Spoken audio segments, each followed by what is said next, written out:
नमस्कार। आज हम लोग टाइमिंग ऑफ मैरिज के विषय में जानेंगे। टाइमिंग ऑफ मैरिज में जाने से पूर्व किसी भी पत्रिका में प्रॉमिस ऑफ मैरिज को देखना परम आवश्यक है।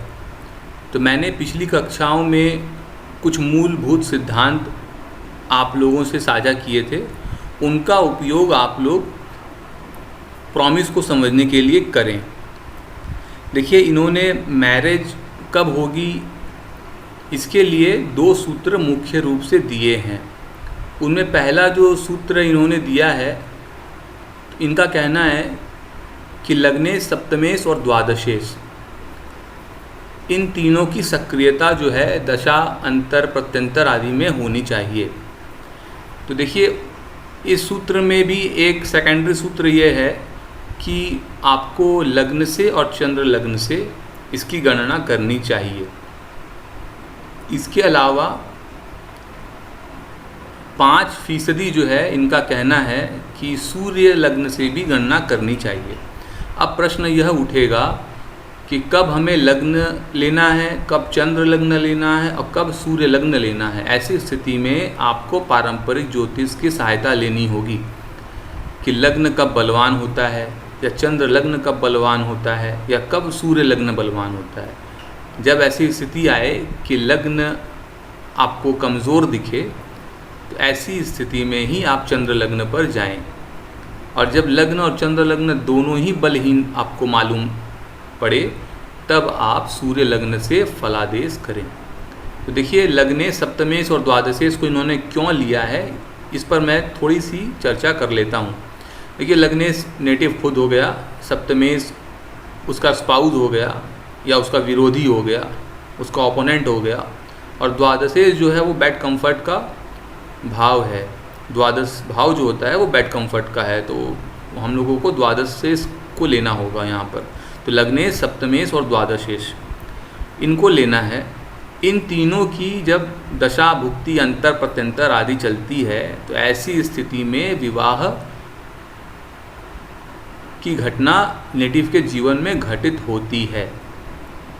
इस सूत्र के अलावा इन्होंने एक सूत्र और दिया है। इन्होंने इस सूत्र को कहा है इमेज, मतलब कि लग्न सप्तम और द्वादश, इनका इमेज भाव जो होगा उनको लिया जाएगा।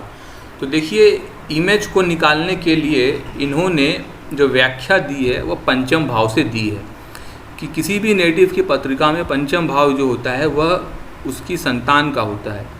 अब पंचम से चतुर्थ भाव पर जब अपने जाएंगे तो वह अष्टम भाव होता है लग्न से।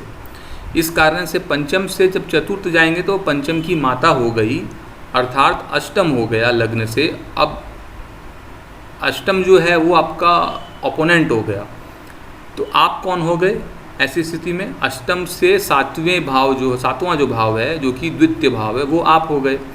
और द्वितीय भाव से जो व्यय भाव होगा वह भोग स्थान होगा, अर्थात लग्न। तो इनका कहना है कि लग्न, द्वितीय और अष्टम जो है, यह तीनों भाव इमेज भाव होते हैं ऊपर बताए भावों से, या ऊपर बताए जो भाव हैं उनके इमेज भाव होते हैं, ऐसा जानना चाहिए। तो इनका कहना है कि 100 पत्रिकाओं में 5 पत्रिकाएं ऐसी होंगी जिनमें यह द्वितीय सूत्र जो है विवाह का, जिसको इमेज सूत्र कहते हैं, वह कार्य करता है। ठीक है।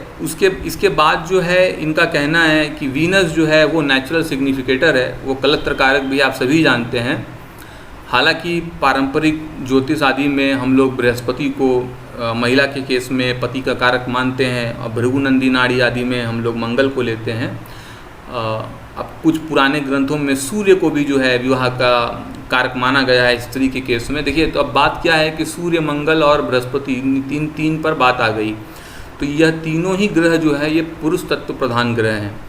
और रही बात अगर बुध की और शनि की, तो इन दोनों को नपुंसक की श्रेणी में रखा गया है। तो खैर, शुक्र जो है वो अल्टीमेटली शुक्र ही कलत्र स्थान का कारक होता है, इसमें कोई संशय नहीं है।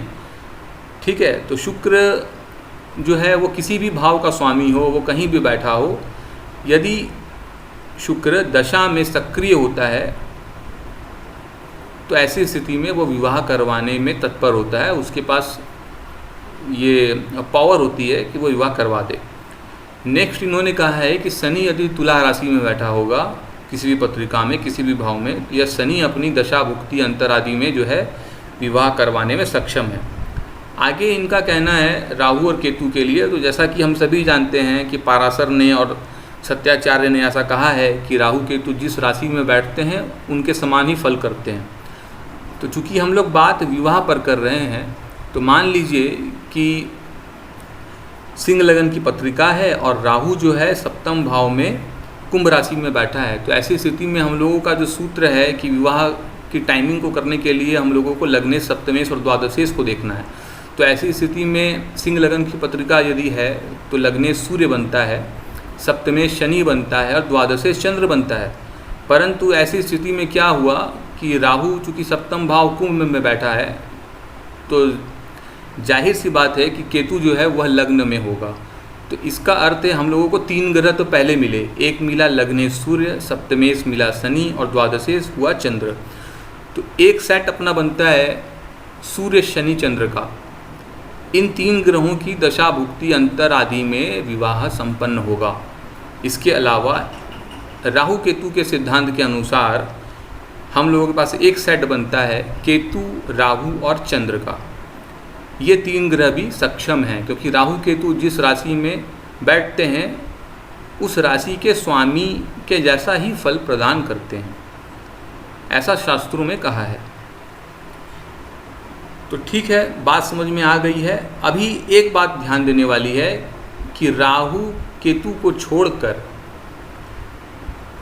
किसी भी भाव में बैठे हुए ग्रह को हम लोगों को नहीं लेना है। जैसे कि मान लीजिए कि यदि सिंह लगन की पत्रिका की एग्जाम्पल हम लोग समझ रहे हैं कि मान लेते हैं कि सिंह लग्न में जो है बुध बैठा है। अब देखिए कि ना तो बुध लग्नेश है, ना सप्तमेश है, ना द्वादशेश है। तो ऐसी स्थिति में हम लोग बुध की दशा अंतर प्रत्यंतर में नहीं जाएंगे, इस बुध में हम लोग नहीं फंसेंगे।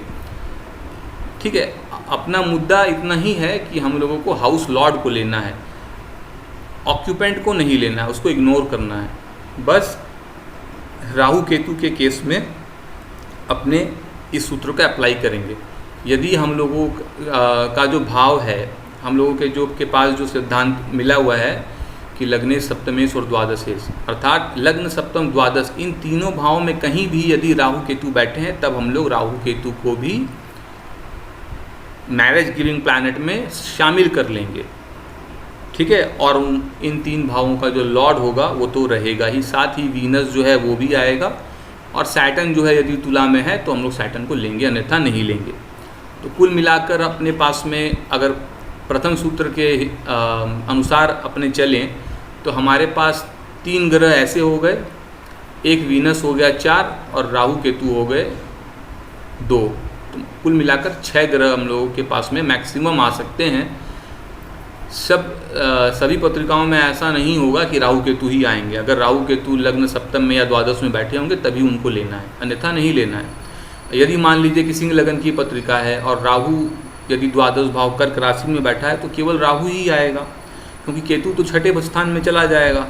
तो केतु की गणना ऐसी स्थिति में नहीं होगी। लेकिन ध्यान दीजिएगा, यहाँ कन्फ्यूज़ बिल्कुल भी ना होइएगा, क्योंकि केतु शनि की राशि मकर में बैठेगा, इसलिए केतु भी सप्तम भाव का फल देने में सक्षम हो जाएगा, क्योंकि सप्तम भाव में कुंभ राशि है, जो कि यह भी शनि की ही राशि है। आशा कर रहा हूँ बात समझ में आ गई है।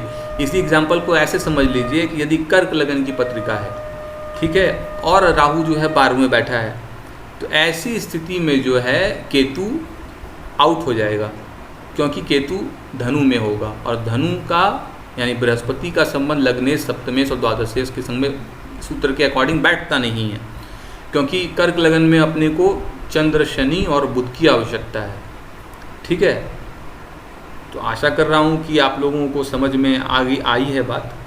तो आज जो है वीडियो को इतनी दूर ही रखूँगा, परंतु वीडियो को पूर्ण करने से पहले मैं कह दूँ कि देखिए, इनका कहना भी है कि दशानाथ को इग्नोर करना है। ठीक है, तो दशानाथ को इग्नोर करना है, क्योंकि दशा जो है मिनिमम 6 वर्ष की तो होती ही है। तो 6 वर्ष की दशा होगी तो 6 वर्ष व्यक्ति के जीवन में एक जैसा फल होता नहीं है। इसी प्रकार से जो बड़ी बड़ी दशाएं हैं, जैसे कि मैक्सिमम दशा जो है शुक्र की है, जो कि 20 वर्ष की है, तो 20 वर्ष व्यक्ति का जीवन एक समान नहीं रहता है। तो इनका कहना है अंतर्दशा, प्रत्यंतर दशा, सूक्ष्म दशा, प्राण दशा तक आपको जाना है। तो अब ऐसी स्थिति में हमें करना क्या है? देखिए, जब तारीख जो है निकालनी है विवाह की, तो हमें प्राण दशा तक जाना ही होगा, अन्यथा तारीख निकल नहीं पाएगी, क्योंकि इन्होंने गोचर का तो प्रयोग किया नहीं है। और गोचर का प्रयोग करने से भी सबसे फास्ट मूविंग प्लैनेट जो चंद्र है वह हम लोगों को 2-2.25 दिन का अंतराल तो देगा ही, ठीक है। परंतु प्राण दशा तक जब अपने जाएंगे तो अब हम लोगों को डेट भी मिल जाएगी। तो ऐसी स्थिति में क्या है, देखिए, जब फलादेश करेंगे तो मैक्सिमम केस में आपको चैलेंज एक यह आएगा कि जन्म का समय जो है वो शुद्ध नहीं है। तो ऐसी स्थिति में भी इनके सूत्र हैं कि कैसे जन्म समय को आप आगे पीछे करके उसको एक एक्यूरेट स्थान पर लाइए, और फर्दर जो है कई सारे जो प्रिडिक्शंस जो हैं नेटिव को दीजिए, उसके बाद उनका बर्थ टाइम रेक्टिफाई कीजिए, फिर फलादेश कीजिए।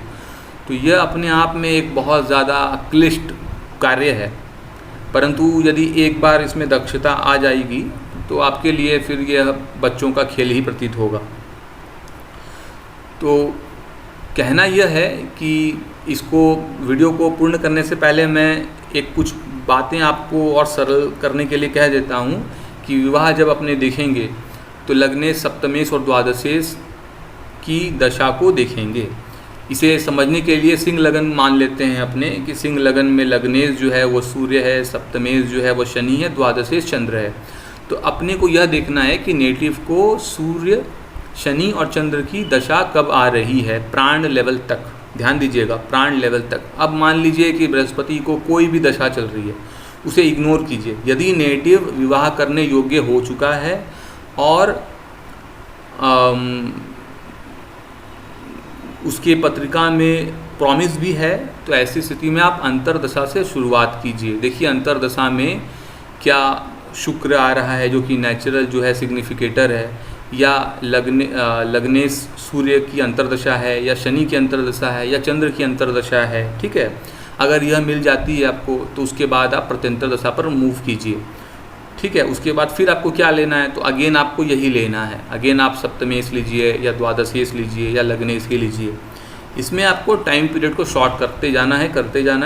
और जब आप प्राण तक जाएंगे, प्राण दशा तक जाएंगे, तो बेसिकली वहाँ तक आपको जो डेट मिलेगी आसपास, उस डेट का प्रेडिक्शन मानकर आपको क्लाइंट को देना चाहिए कि इस दिन आप जो है आपका विवाह होना चाहिए। तो जब आप विवाह का वो फलित करेंगे और वो बिल्कुल बैठ जाएगा, तो जानना चाहिए कि पत्रिका का जो जन्म समय है वो बिल्कुल सटीक है। यदि जन्म समय ऊपर नीचे होगा तो फिर तारीख भी जो है वो ऊपर नीचे हो जाएगी। तो ये एक इसकी यह जो है एक क्लिष्टता है इसकी, तो इसे समझ लेना बहुत आवश्यक है। तो आशा कर रहा हूँ कि ये वीडियो आप लोगों को अच्छी लगी है। देखते हैं अभी अगले वीडियो में मैं क्या और सिद्धांत आप लोगों से साझा कर सकता हूँ या किसी एग्जाम्पल को लेकर आ सकता हूँ। आज के लिए वीडियो को इतना ही रखते हैं, मिलेंगे अगले वीडियो में पार्ट 6 के साथ। धन्यवाद।